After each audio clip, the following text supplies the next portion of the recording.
The MITRE ATT&CK matrix and CIS benchmarks provide excellent guidance for keeping Macs in the enterprise secure. Wouldn't it be great if there was a way to quickly enforce the recommended restrictions and generate documentation for auditors?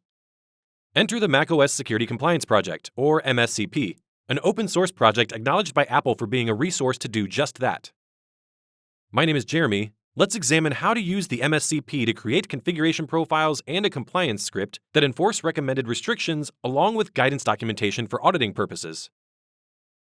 Available on GitHub, the mSCP is maintained by top IT security professionals from Jamf, NASA, the National Institute of Standards and Technology, or NIST, and others. It's designed as a way to programmatically create customized security baselines that can then be used to generate configuration profiles and an audit checklist. It also includes a number of built-in security baselines, such as those from NIST and the CIS benchmarks.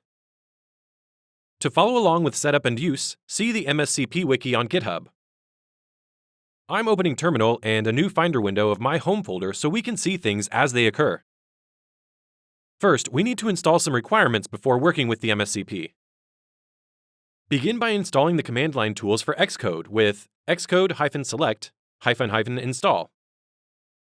A dialog appears to install the tools. Just click Install, then agree to download and install. Note, this process may take some time. Since the current working directory in Terminal is our home folder, indicated by the tilde, we can clone the repository to our home folder with git clone https://github.com/usnistgov/macOS_security.git. Notice the new folder that appears in the Finder. Let's change to that directory with cd macOS_security and do the same in the Finder by selecting that folder. Currently, this is the main branch, but there's a note in the mSCP wiki that says never to work off the main branch and instead use one of the OS branches. For example, I'm entering git checkout Ventura for the macOS Ventura branch. Next, we need to install the required Python 3 modules and Ruby gems. Install the Python 3 modules with pip3 install -r requirements.txt-user. Then install the Ruby gems with bundle install -bin stubs -path mscp_gems. Notice the folders that are created in the Finder as the installation proceeds. With all the requirements installed, let's take a look at the baselines folder in the Finder. These files in .yaml format contain the rules for different levels of NIST guidance and CIS benchmarks. We can use these files to generate customized baselines to fit our organization's needs, or use them as they are. Back in the macOS_security folder, the scripts folder contains the scripts we'll use to generate baselines and other files. Let's look at how to generate a customized baseline from the existing CIS benchmarks level 1 with the generate baseline script. Generating a customized baseline takes some time, as it requires going through each rule in an existing baseline one by one. However, this is designed to be run only once or twice.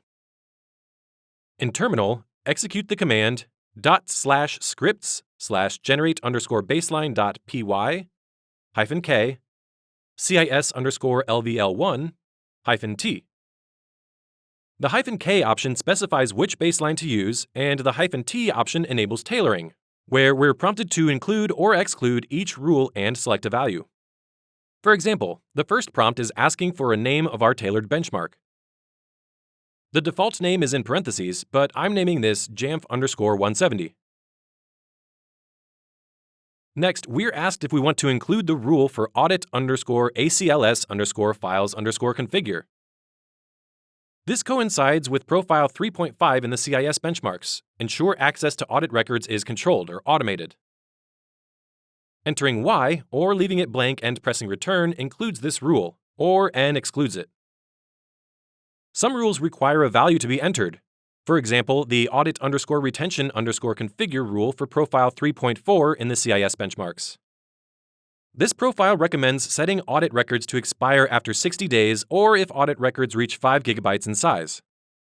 Similar to the name prompt at the beginning, the default value for this rule is in parentheses. We can leave it blank and press return to use the default value, or enter different values to customize this rule. Also important to note is many of these rules can be enforced within the payloads of configuration profiles in Jamf Pro. Because of this, it's recommended to use those as much as possible over the mSCP. However, some rules can generate configuration profiles for settings that aren't built into Jamf Pro, like the os_terminal_secure_keyboard_enable rule. After going through all the prompts, a new YAML file appears in the macOS_security, build, and baselines folder. Open this file and notice there's a section for authors. This is where you can add the names of individuals who contributed to the baseline. I'm just adding my name and Jamf as the organization. Below that are the rules we included, but notice the custom value I entered for the audit retention configuration isn't here. That can be found in macOS_security, custom, and rules. Opening that file shows the organization-defined value, or ODV, I entered when running the generate baseline script. After adding authors, save the custom baseline YAML file, and now it can be used as a baseline when generating guidance documents and configuration profiles. Let's do it. The configuration profiles created with the generate guidance script can be signed as long as we have a signing certificate to use, like an Apple Developer Certificate. I'm using one created using Jamf Pro's built-in certificate authority. For more information on creating a signing certificate using Jamf Pro's built-in certificate authority, check out the corresponding Jamf technical article and module in the Jamf Online Training Catalog. In order to use the signing certificate, we need its subject key ID. This can be obtained using the long command in the key points of this video, replacing the two instances of code signing certificate name with the name of your signing certificate. In my case, the certificate name is Jamf Training. Copy the output, and let's use it with the generate guidance script. Begin by typing /scripts/generate_guidance.py -p -H.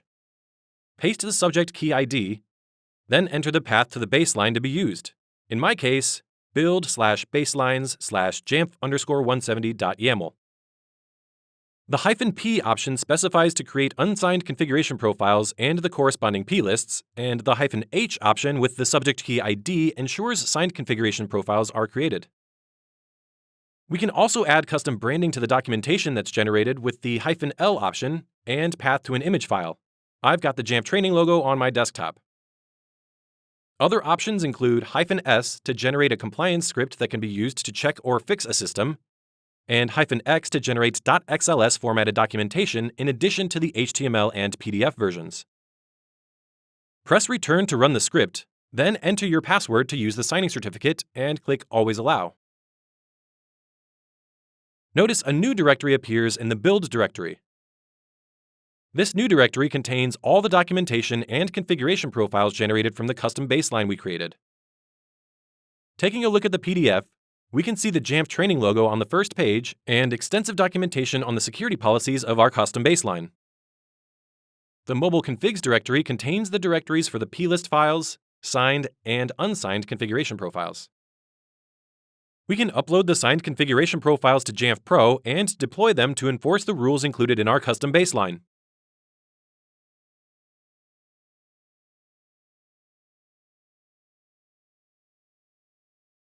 Signed profiles appear as read-only in Jamf Pro, so all we have to do is assign a category and configure the scope. However, some rules can't be applied with a configuration profile and instead require using binaries to make changes. This can be accomplished with the compliance script in the same directory as the other generated documentation. The compliance script must be run as root, so to run it in terminal, begin with sudo, then // and the path to the script. In my case, build/jamf_170/jamf_170_compliance.sh. A menu appears with 4 options to view the last compliance report, run a new scan, run commands to fix anything non-compliant, or exit. Since I haven't yet run a scan, I'm doing that first by entering 2 and pressing return. After the scan completes, press return to return to the menu. Now we can view the compliance report by entering 1 and pressing return. Any rules included in our custom baseline with settings that can't be controlled with configuration profiles likely fail this test. Return to the menu and enter 3, then press Return to run commands using the built-in macOS binaries to remediate any non-compliant settings. A warning is displayed, and we can continue by entering Y and pressing Return.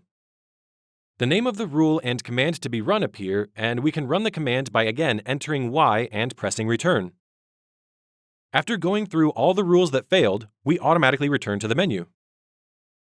Running a new compliance scan, then viewing the last compliance report now shows all tests passed, and we are 100% compliant.